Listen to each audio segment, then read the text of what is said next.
राधे राधे। ओम नमो भगवते वासुदेवाय नमः। राजा परीक्षित कली को दंड देने के लिए तैयार हुआ। तब कली ने परीक्षित के चरणों का स्पर्श किया। यही कारण है कि परीक्षित राजा की मति भ्रष्ट हुई। जिस मनुष्य के स्वभाव और चरित्र से हम अनजान हो उसका हमें कभी स्पर्श नहीं करना चाहिए। जिस व्यक्ति का तुम स्पर्श करोगे उस व्यक्ति की कुछ न कुछ अशुद्धियां तुम्हारे शरीर में प्रविष्ट हो जाएगी।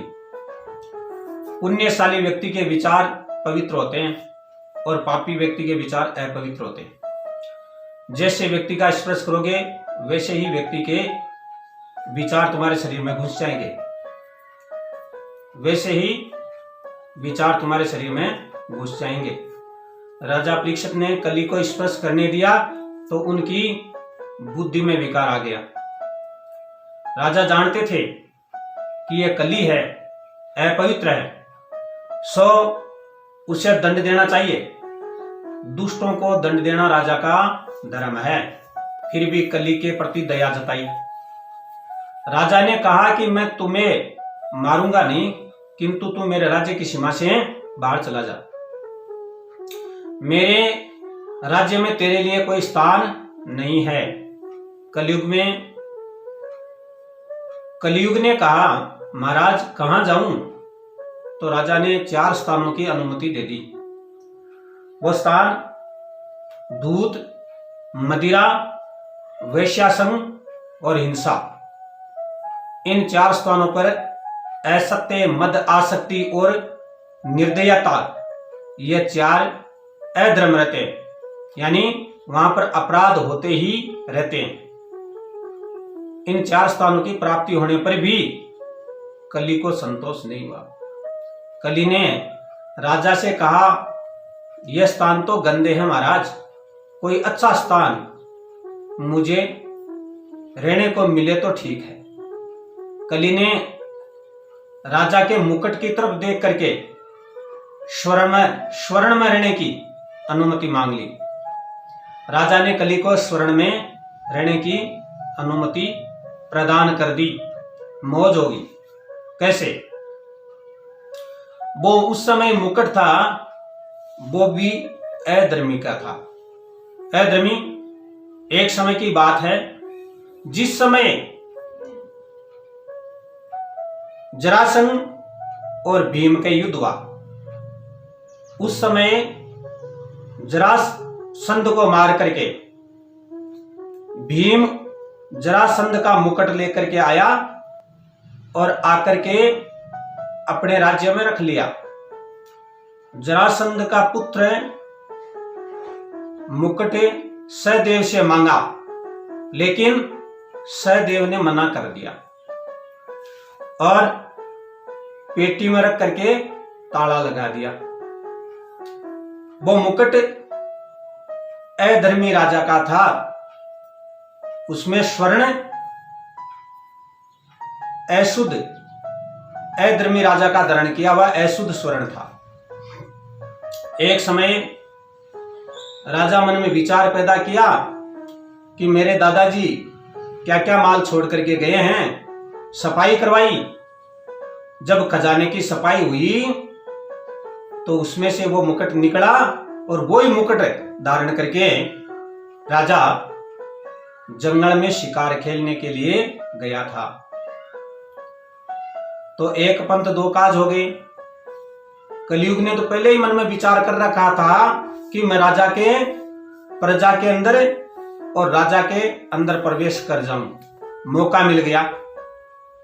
वो मुकुट राजा के शीश पर था और स्वर्ण में स्थान मांग लिया।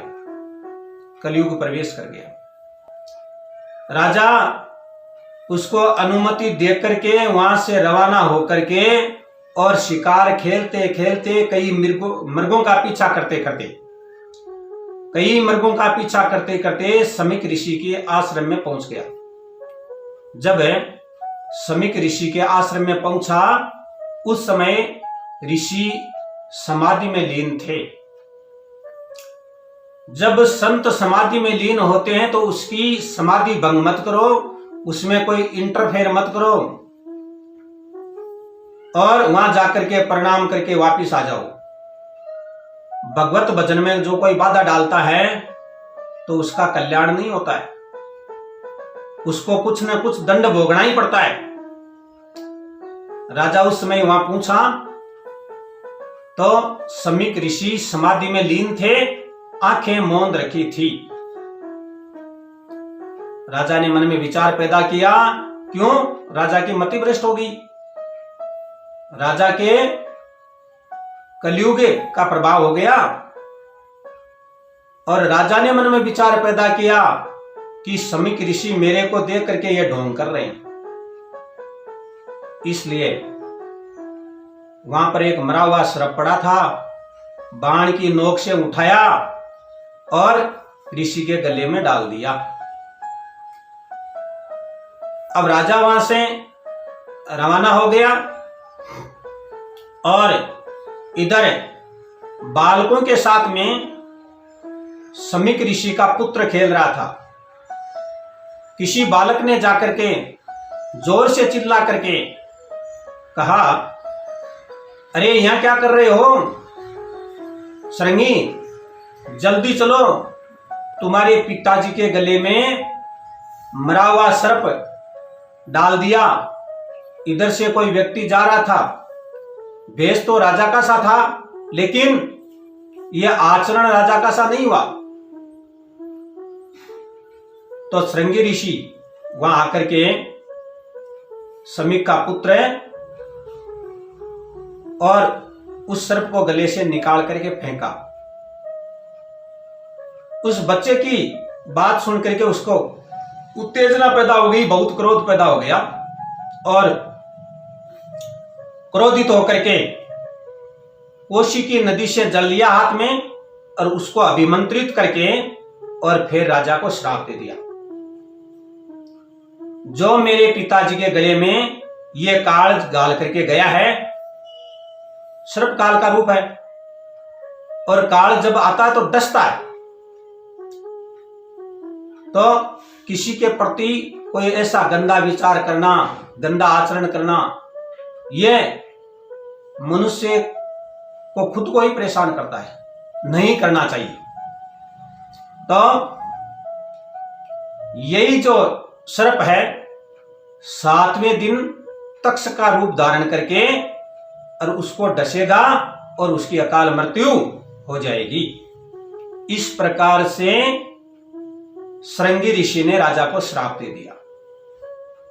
वो बच्चे और श्रृंगी ऋषि आपस में बातें चीतें कर रहे थे।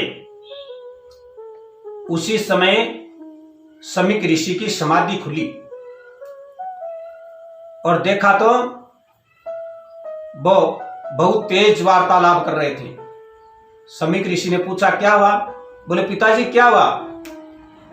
यह कोई मरा हुआ सर्प आपके गले में डाल करके और चला गया, मैंने उसको श्राप दे दिया। 7 दिन में यह तक्षक नाग आपको आकर के डसेगा और आपकी अकाल मृत्यु हो जाएगी। समीक ऋषि ने ध्यान लगाया, तब मन में विचार आया कि राजा आज तक ही अपराध नहीं किया। हमारा जो राजा है परीक्षित बड़ा धार्मिक है, लेकिन वो काफी दूर जंगल में घूमते घूमते भूख और प्यास से व्याकुल होकर के अपने आश्रम में आ गया और उससे उसकी मति भ्रष्ट हो गई। उससे यह निंदनीय काम किया है। समीक ऋषि श्रृंगी को कहते हैं, हे पुत्र, तुमने बहुत गलत काम किया राजा को श्राप दे करके। राजा बहुत अच्छा है, न्यायकारी है, धार्मिक है और उस राजा की नगरी में रह करके हम पूजा अर्चना कर रहे हैं। राजा भूख और प्यास से व्याकुल था, उसने जो कुछ कर लिया वो कर लिया, लेकिन जो वेद शास्त्रों के ज्ञाता होते हैं उनका हृदय बड़ा होता है, और जो छोटा कोई उत्पात भी कर लेता है तो उसको वो माफ करते हैं। क्यों? वो ज्ञान देने वाले होते हैं, वो सब चीजों को समझने वाले होते हैं, ज्ञान से प्रकाशित करने वाले होते हैं, और वो सन्मार्गशील होते हैं। इसलिए तुमने ये निंदनीय काम कर दिया, राजा के प्रति ये नहीं करना चाहिए था। तो समीक ने मन में विचार पैदा किया कि राजा को सूचना तो दें, ये गलत काम हो गया। क्यों? श्राप झूठा नहीं हो सकता। तो अपने एक शिष्य को बुलाया, बुला करके समीक उससे कहता है, तुम जाओ और राजा को यह सूचना दे दो कि 7 दिन के अंदर आपकी अकाल मृत्यु होगी। इधर राजा राज्य के अंदर पहुंच करके अपना मुकुट उतार के रखते हैं, तो राजा को भी ज्ञान हो गया, मैंने बड़ा गलत काम किया, मेरी मति घूम गई, मैंने विप्र अपमान किया है, ऋषि का अपमान किया है, मैं इससे अब बच नहीं सकूंगा। तो अपराध से आया हुआ धन पहले भी परेशान करता है, और जो उसके वारिस हैं आगे आने वाली पीढ़ी को भी परेशान करता है। ये जो स्वर्ण का मुकुट था, ये धारण करने से यह निंदनीय काम हुआ। तो पहले भी और अब भी राजा जो धारण करके गए हैं, तो उससे राजा की कुबुद्धि हुई और इससे अपराध पैदा हुआ। तो अधर्म से कमाया हुआ धन आगामी पीढ़ी को नष्ट कर देती है, उसमें कुछ न कुछ उत्पात होते रहते हैं, कलेश होते रहते हैं। इसी प्रकार से ये जरासंध का मुकुट था, अधर्मी राजा का था, उत्पात पैदा हो गया, कलेश पैदा हो गया और मरण की स्थिति में ले गया। तो इधर से समीक ऋषि का शिष्य पहुंचता है और राजा को सचेतन करता है, हे महाराज, ये जो आप समीक ऋषि के आश्रम में गए थे और समीक ऋषि के गले में जो सर्प डाला, उससे क्रोधित होकर के सरंगी ऋषि ने आपको श्राप दे दिया। यही सर्प तक्षक रूप में आकर के आपको 7 दिन के अंदर डसेगा और आपकी अकाल मृत्यु हो जाएगी। तो आप मृत्यु सुधारने का कार्य करो, जिससे आपको मोक्ष प्राप्त हो जाए। राजा के मन में बहुत बड़ा पश्चाताप हुआ और मन एकदम खिन्न हो गया। क्यों? राजा तो धार्मिक था, लेकिन माथे के ऊपर जो मुकुट था उसमें कलयुग प्रवेश कर गया, इसके कारण अधर्म हो गया। राजा मन में विचार पैदा किया, क्या करूं, क्या सोचना चाहिए।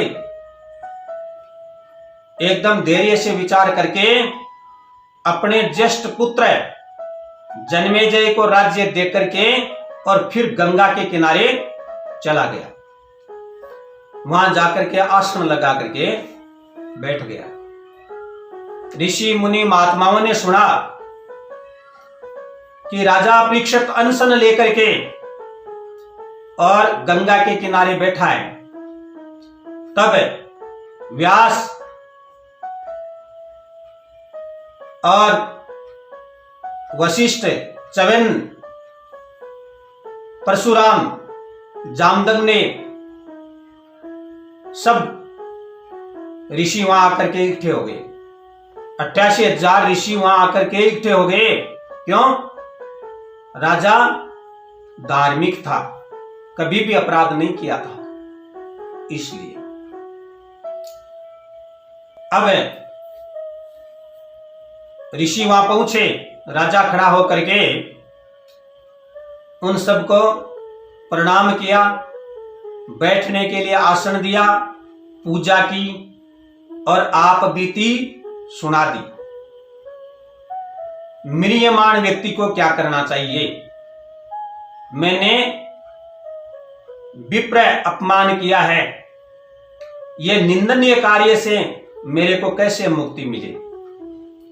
सभी ने अपना अपना ज्ञान प्रदर्शित किया, लेकिन 7 दिन में मुक्ति कैसे हो, इसका किसी के पास में रास्ता नहीं। यह विचार विमर्श चल ही रहा था। उसी समय घूमते घूमते श्री सुखदेव जी महाराज वहां पहुंचते हैं। उस समय सुखदेव जी महाराज की आयु 16 साल की है और श्याम वर्ण है और शरीर का जो शोभायमान चेहरा है मनुष्य को आपकी तरफ आकर्षित कर रहा है और करोड़ों सूर्य के समान तेजस्वी है। पहुंचते ही वहां प्रकाश ही प्रकाशित हो गया। सभी ऋषि उठ करके सुखदेव जी महाराज का मान सम्मान किया, प्रणाम किया और राजा दंडवत प्रणाम करके बैठने के लिए आसन दिया और पूजा की। पूजा करके राजा ने कहा, महाराज आप योगियों में भी महान योगी हैं और इस कलयुग में कोई निंदनीय कार्य हो उसका उद्धार करने वाले आप ही हो, यानी आप सर्वोपरि हो, ज्ञानियों में ज्ञानी, योगियों में महान योगी। मैंने मेरे हाथ से ये निंदनीय कार्य कर दिया, विप्र श्राप से मैं श्रापित हूं और 7 दिन में तक्षक नाग के द्वारा डसने से मेरी मृत्यु होगी, उससे मेरी अकाल मृत्यु हो जाएगी। अब मेरी मोक्ष कैसे हो, इसका मार्ग आप ही जाने, मैं आपकी शरणागति में हूं। सुखदेव जी महाराज ने कहा, चिंता करने की बात नहीं राजा, खटवांग राजा ने तो 2 घड़ी के अंदर ही मुक्ति पैदा कर ली, 2 घड़ी के अंदर ही मुक्ति प्राप्त कर ली। देव ऋषि नारद ने उसको 2 घड़ी के अंदर ही मुक्ति दिला दी। आपके पास में तो अभी 7 दिन है, चिंता मत करो, भूतकाल बीत चुका, उसके बारे में चिंता छोड़ दो। भूतकाल यानी पीछे आप राजकाज, धन दौलत, हाथी घोड़ा, माल खजाना जो भी है उसका आपने उपभोग किया है, उनको भूल जाओ। क्या हो रहा है, कैसे होगा, यह सब छोड़ दो और वर्तमान जो स्थिति है आपके सामने चल रही है, भविष्य आपका बढ़िया होगा, भविष्य आपका बढ़िया होगा। आप वृत्तियों से मुंह मोड़ करके, वृत्तियों को अंदर लगा करके एकदम स्थूल की तरह है बैठ जाओ। मैं जो भी ज्ञान दूं वो आप सुनते रहो और अंदर बिठाते रहो। आपके अवयव अपने आप जागना प्रारंभ हो जाएंगे। जब अवयव जागना शुरू हो जाएगा तो आपका शरीर प्रकाशित होने लग जाएगा और प्रकाशित होने लग जाएगा तो उसको आकर के तक्षक नहीं डसेगा। यह श्रीमद् भागवत कथा है, इसके द्वारा ही मैं ज्ञान देकर के आपकी 7 दिन के अंदर मुक्ति मोक्ष कराऊंगा। आप श्रोता होकर के ध्यान मगन होकर के सुनो और मैं वक्ता होकर के आपको यह कथा श्रवण कराऊंगा। आप चिंता छोड़ दीजिए, वर्तमान आपका बढ़िया रहेगा, भविष्य में आपको कृष्ण से मिलन हो जाएगा। इसी मद् भागवत पुराण से मैं आपको यह मिलन कराऊंगा। जो इस कथा को सुनता है और सुनाता है, दोनों अगर पापी भी हैं तो भी भगवान उस पर कृपा करके उसको पुण्य की प्राप्ति कराते हैं। जय श्री कृष्ण।